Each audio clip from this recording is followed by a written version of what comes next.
Well, good afternoon. I wish I could be there with you. However, as you hear my words, my wife and I will be in Washington, D.C. with our 7.5-year-old grandson on a trip we've long planned, his first away from mom and dad. What I want to talk to you about are lessons from nature involving risk management and value creation. This past winter, a very rough one here in New England, I spent hours watching micro enterprises, a blur of action, as they mitigated risk, created value, dealt with competitors and predators, in effect avoiding death and starvation. In some ways, it sounds like a typical day at the office. Me, I'm a forester, a lifelong outdoorsman, a naturalist, who just happens to be a university president. Now, 42 years beyond my bachelor's, I am ever more committed to the notion that every lesson for living, for learning, for managing, for leading is written indelibly, emphatically, repeatedly, and reliably in nature.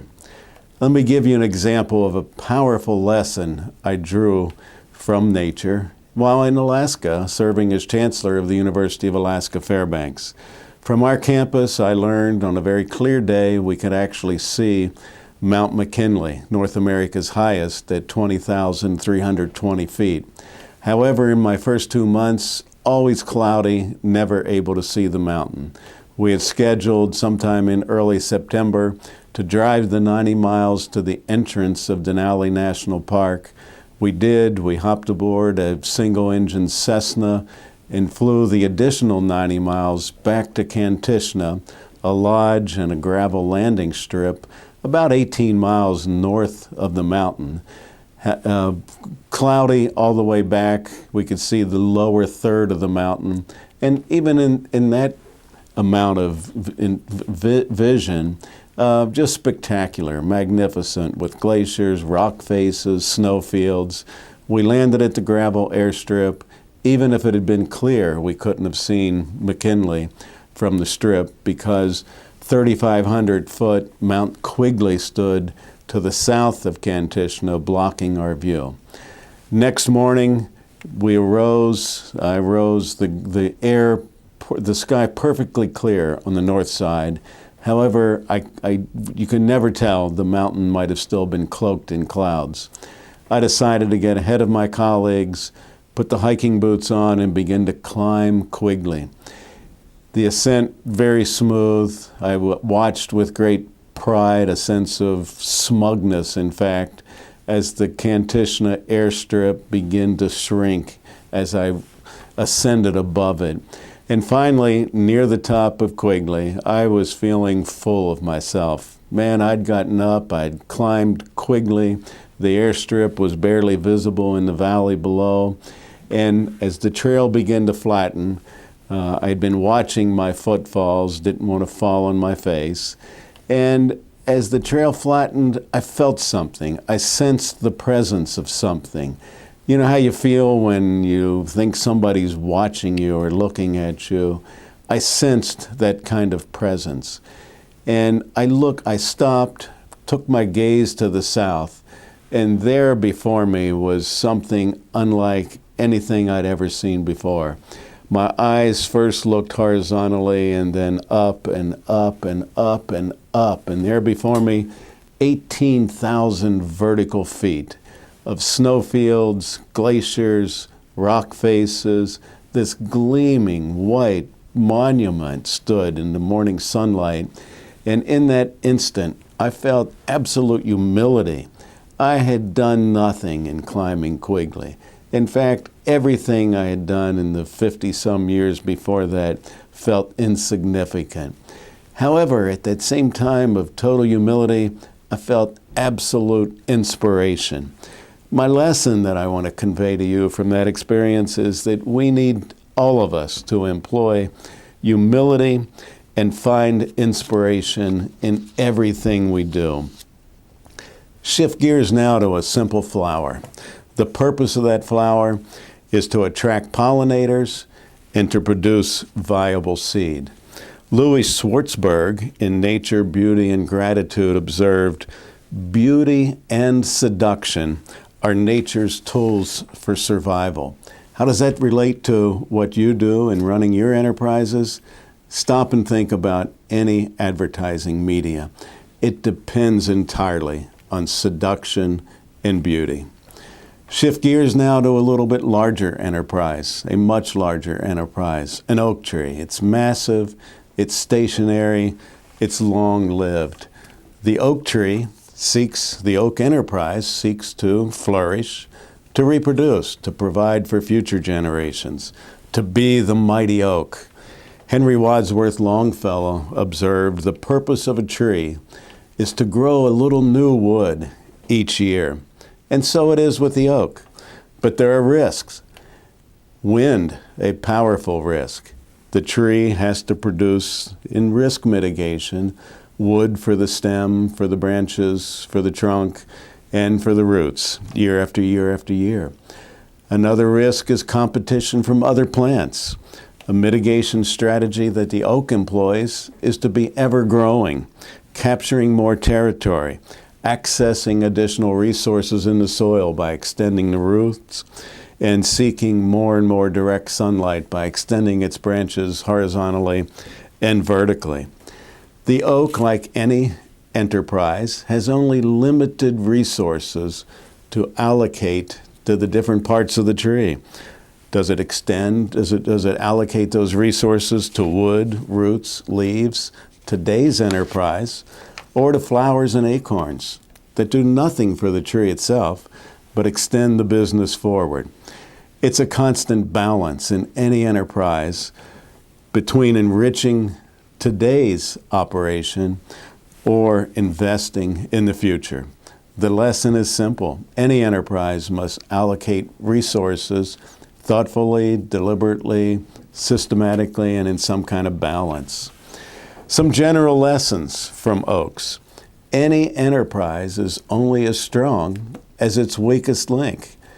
Try being a mighty oak with a weak trunk. It can't be done. Location is critical. Try being a mighty oak on an upper convex slope with shallow soils in a wind-swept position. It can't be done. Another important lesson is to develop reciprocal relationships. Think about the oak tree and the squirrel. The oak invests tremendous resources in producing an acorn crop. The squirrel is there ready to devour them. The squirrel is dependent on the oak. However, the oak produces more acorns at any one time than the squirrel can consume, and the squirrel very smartly caches the acorns, buries them, digs under the leaves, and places them with the idea that she'll come back and find them and eat them.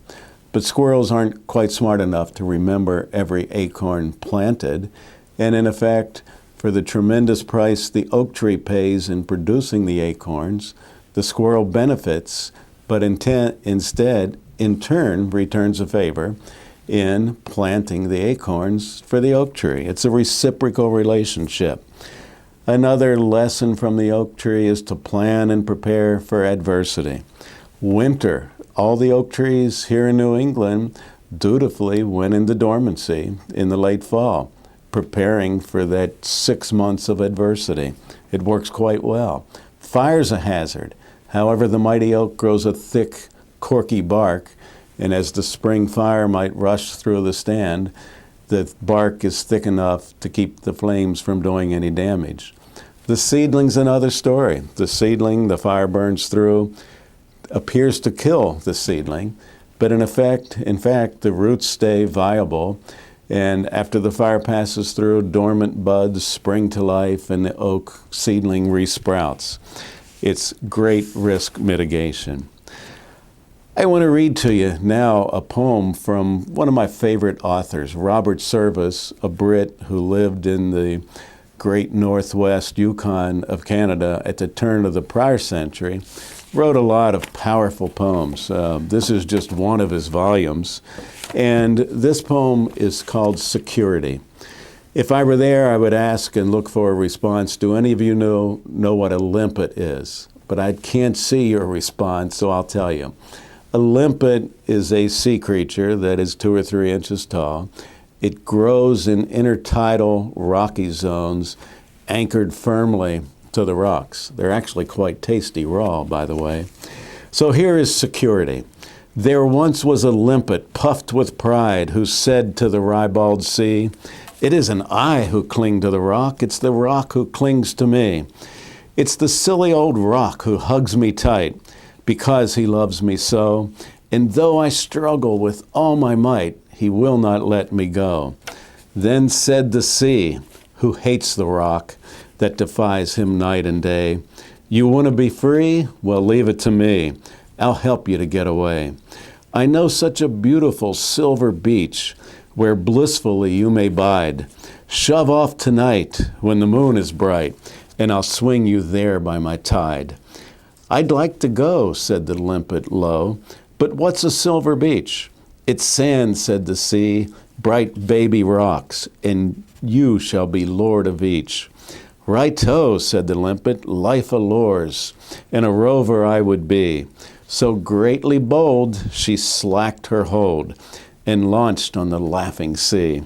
But when she got to the gelid deep, where the waters swish and swing, she began to know with a sense of woe that a limpet's lot is to cling. But she couldn't cling to a jellyfish or clutch a wastrel weed, so she raised a cry as the waves went by, but the waves refused to heed. The story goes on. She reaches the beach. She realizes she can't get purchase on the sand, and she cried till she roused a taxi crab, who gladly gave her a ride. But I grieve to say, in his crabby way, he insisted she sit inside.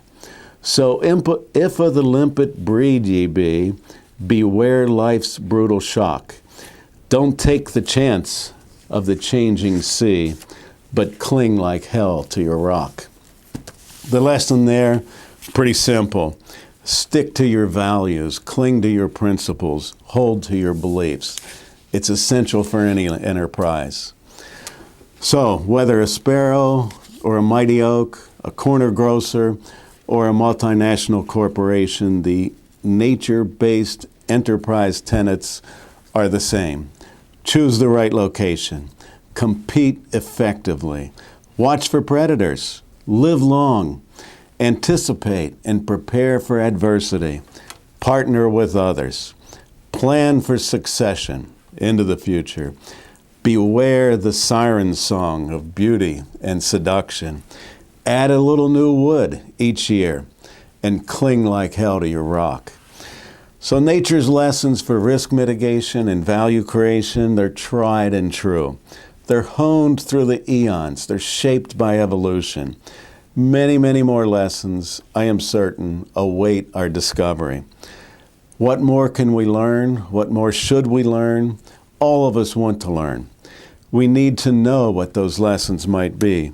We have only this one chance as business practitioners, as leaders, and as earth stewards to get it right. Our obligation, that is this university, Antioch University, New England's obligation, carries back to 1859 when our founder, Horace Mann, said to the first graduating class, "Be ashamed to die until you have won some victory for humanity." It's part of our DNA. Our MO as an institution has roots back in 1859, and they carry forward to today. Our MO is to help our students see issues in all their dimensions, to see deeply enough to generate feelings of empathy, feelings of concern, feelings of sincerity in addressing those issues, and feelings deep enough to inspire and enable action.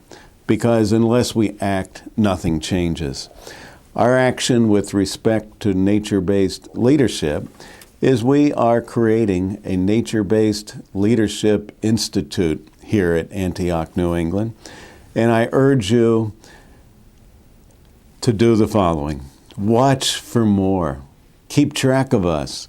We're taking shape. We're working closely with Lena and others right there on the West Coast. We're identifying needs. We're seeking partners. And although I can't be with you there today, Don Woodhouse from Antioch University, New England, is there. Because I can't stand up and wave my arms, I'm asking Don, please stand up, wave your arms, and I encourage and implore all of you to seek Don out, talk to him. So I leave you with warm wishes for all that lies ahead beyond this conference, and I hope somehow we at Antioch, New England can be part of your future. Thank you.